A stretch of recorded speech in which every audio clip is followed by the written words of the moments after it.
Astăzi înlocuim pasta termoconductoare a unei plăci video.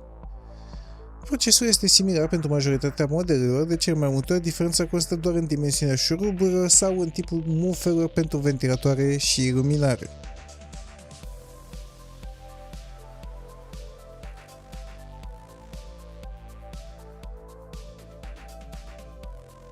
Începem prin detașarea radiatorului de placa de circuit pentru a ajunge la procesorul grafic.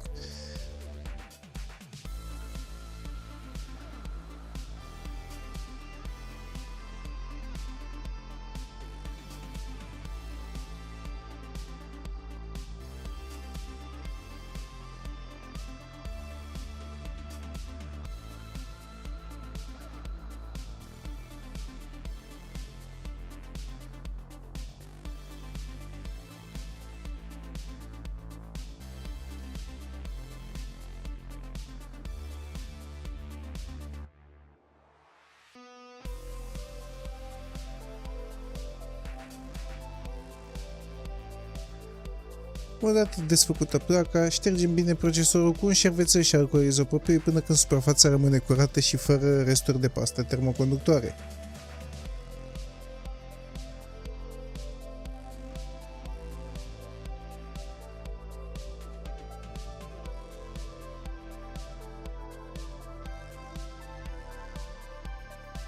Apoi, ne îndreptăm atenția către termopedurile de pe radiator.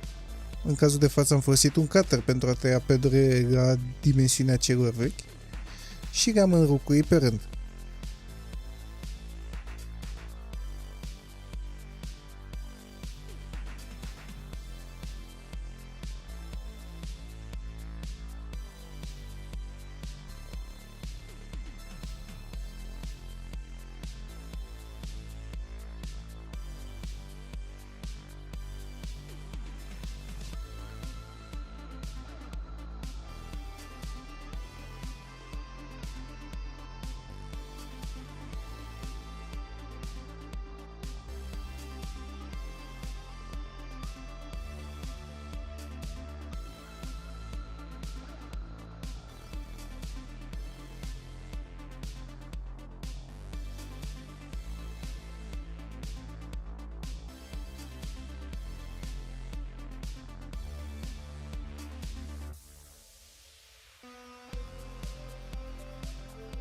Următorul pas este aplicarea pastei termoconductoare pe procesor.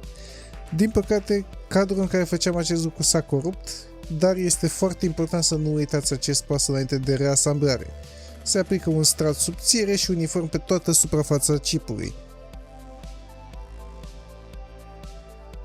De asemenea, dacă tot avem placa video dezmembrată, acum este momentul oportun să curățăm bine ventilatoarele și radiatorul de praf. La final montăm totul la loc cu grijă, iar placa video este gata de utilizare și cu temperaturi mai bune.